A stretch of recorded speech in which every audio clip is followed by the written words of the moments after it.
Welcome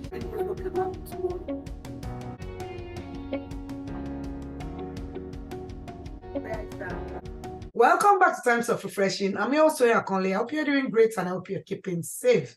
I want to say a big thank you to each and every one of you. I watched our last broadcast. Thank you for liking, for sharing. Thank you for your comments. I want to encourage you. Please keep doing that. And make sure you follow us also on all our other social media platforms. And if you are new here, a big welcome to you. We're so glad to have you. Please go ahead and subscribe to our YouTube channel if you have not done so. And there's a little bell. If you click on that bell, it's going to notify you every time our broadcast comes. So once again, welcome. And last week we talked about, self-empowerment, how self-empowerment can help you achieve a lot in life. We started by looking at the benefits of self-empowerment. We talked about how self-empowerment would help you build your self-confidence. It will also help you shift your mindset from the mindset of, lack of impossibility to abundance and possibilities. We talked about how, self-empowerment would help you to build resilience and much more. Today on this broadcast, I'm so glad to welcome our wonderful guest, Dr. Odun Obisesan. You're welcome. God bless you. Dr. Odun Obisesan is a pharmacist. She has a doctorate in pharmacy. She is also a life coach. She's a mentor. She's a great speaker. And the most interesting part of it is that she's my wonderful, wonderful sister, which makes it even very, very awesome. So, Dr. Odun, you're very well welcome. You can say a little bit more about yourself to our guests.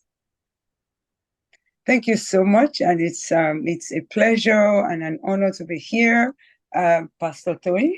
Yeah, also my sister, as she mentioned. It's really a privilege. I know we've been talking about doing this for a while, since the last one that we did. I am, as she mentioned, I am a certified life coach. I help people in terms of wellness.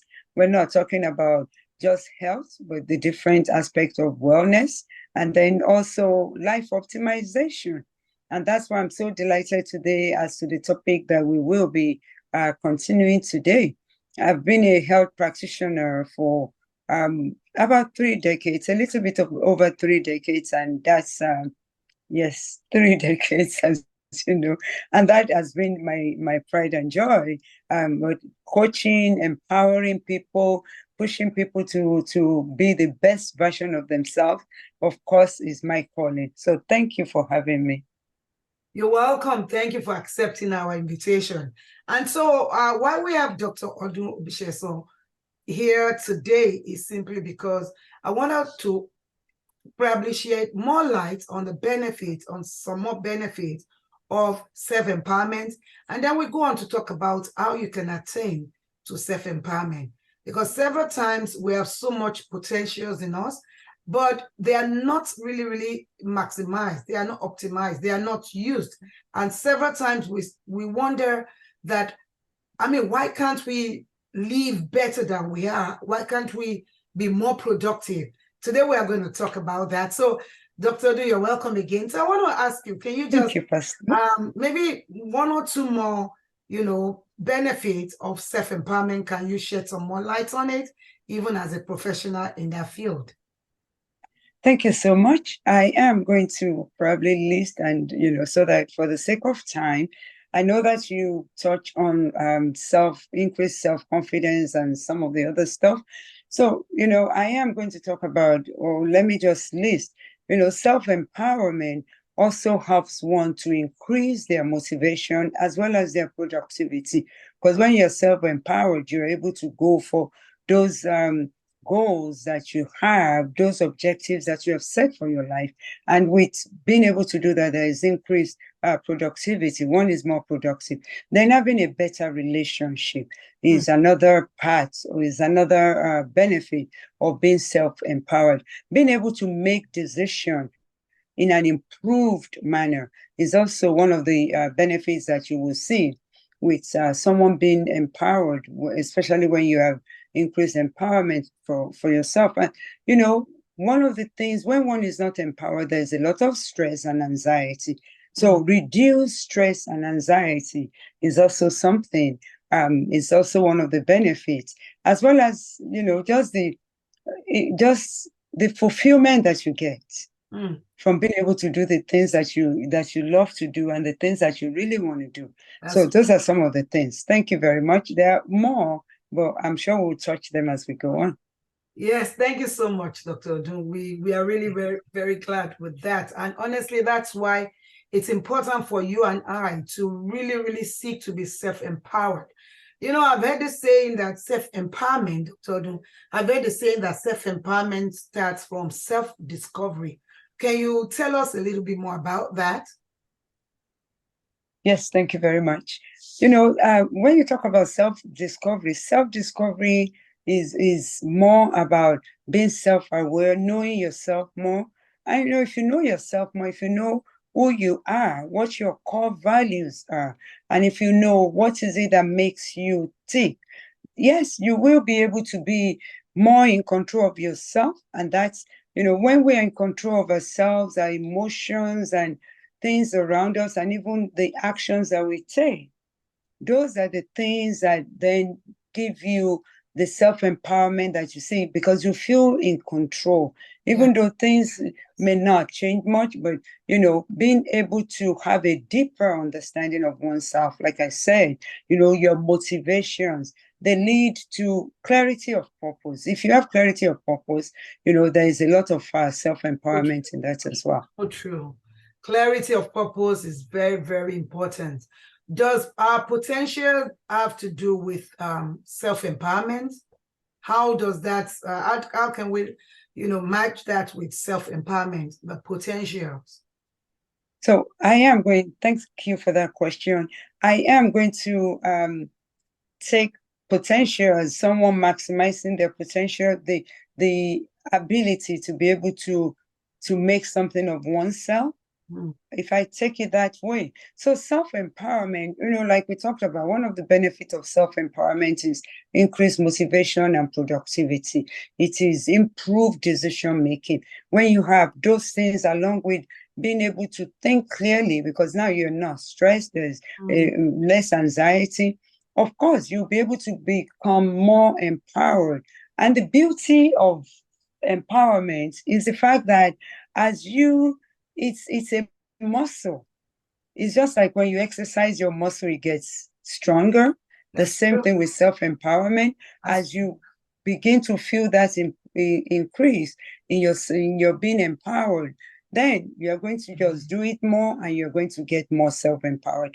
And from there's personal growth and development. And that's where you see people living and being able to actually get to their potential. So how easy would one say that it is to unlock your potentials? How easy do you think that is? Thank you, Pastor Toyin. If you recall, our dad used to say there is no gain without pain. That's true. That's something, and I'm not talking about much pain, but it's like if you want to grow your muscle, you're going to have to exercise those muscles. That's the same thing with being able to be self-empowered. For you to increase in empowerment, you have to be willing to do some work. And so there is some work to be done, but not a whole lot of physical work. A lot of it is really engaging and believing that that's something you want to do. Wow, that's awesome. That's awesome. No pain, no gain. No pain, no gain. Well, another thing that I know that it's very, very important is for people to be able to identify, in this journey to being self-empowered, there can be some barriers, especially doubt. People need to be able to identify the common barriers that hinders them from realizing their full potential. Because if not, it's very, very easy for people to say, I'm doing everything, but it doesn't look as if I'm attending to my full potentials. How do I get this done? What do I need to do? What are some of these self barriers? I was thinking about it, and some of the things that came to my mind is that there's a lot of it has to do with self-doubt. When you doubt yourself, you doubt your self-ability, you doubt that if the fact that you can even do anything for yourself, it's a big factor, and it can be very, very limited. What are some of the barriers we can identify that can actually hinder people from realizing their full potentials or limiting them from utilizing their full potentials? Thank you so much. You've already alluded to some of them. You are what you think about all day long. So if you think that you cannot do it, eventually, whatever it is, the goal that you have set, you are eventually going to disempower yourself to the point where you're not able to do it. Because mindset is extremely, extremely important. Do you have a stagnant mindset, or do you have a growth mindset? If you have a mindset that is willing to take a risk or even step forward, I used to tell, as you know, I also taught many years ago, and I used to tell my students as well as my residents that, and those that came to rotate with me as well, that, shaking in your shoes, take the first step. Because the other thing you will recall that Dad and Mom used to say, 1,000 miles starts with a step. One step, yes. Yes, take that first step. The other thing, so limiting beliefs, and part of limiting beliefs is also imposter syndrome. Am I able to? Am I qualified to? Who would listen to me? I can tell you that honestly, I experienced that for a while. When I first became a certified coach, I didn't want to open my mouth. You start to believe knowing what you can do. Well, yes, I'm sure you remember that. Pages, I'm sure. Yes, but you just have to be willing again to take the first step. You just have to be willing to even do it free so that you can get that experience. Extremely, extremely important. And then, if you're not clear on your goals, you're going to feel disempowered because you're not in control. You don't know, you don't have a clear sense of direction. And so because of that, but I want to qualify that as well, because of that, you're a little bit timid. And so there's that sense of disempowerment. That's true. Or not being quite empowered. But I also want to make sure that I clarify my statement, because I don't want people to say, oh, I'm not clear on my goals, and so I'm not going to do anything.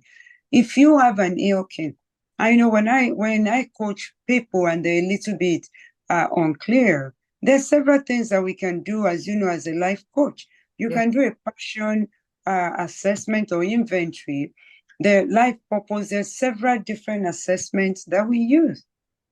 And when you do that, you can help them to maybe not have a clear, concise set of goals, but at least have a clearer idea that it allows them to be able to take the first step. So those are some of the limiting things that are there, limiting beliefs, not being clear in one's mind, and then, having a shaky mindset, or a mindset that is not a growth mindset. There are other things, but I'll leave it at that just in case. Well, that's very interesting, because honestly, when you talk about clarity and direction the other time, and you talked about it again, I realized that, if there's no proper direction or clarity, it's very easy for one to give up. And also, a lot of people are just comfortable where they are. So there's also the comfort zone mentality, the mentality that I'm doing okay here, not taking, enough time to see what more they can attain to. And that has helped a lot of people from discovering their abilities, their potentials, and going on to become self-empowered. So I believe that people should watch out for whatever they are too comfortable with, whatever they are not willing. I mean, they are afraid to step away from whatever they're like, okay, I'm not sure I'm going to do it this, so I'm not going to take the risk. You must be a risk taker if you actually want to discover the potentials in you and to be able to use it to help you to become self-empowered. It is very, very important. You have another one for us there, sis? Thank you so much. And actually, before we go further from that, I just want to very quickly point to that. That's a real thing. And it can also stem out of imposter syndrome, where someone feels, oh, if I aspire further, then I am not quite comfortable and won't be able to do that. But there are ways, I'm sure we'll get to that. There are ways that you can actually take care of that as well, in terms of being able to actualize your potential.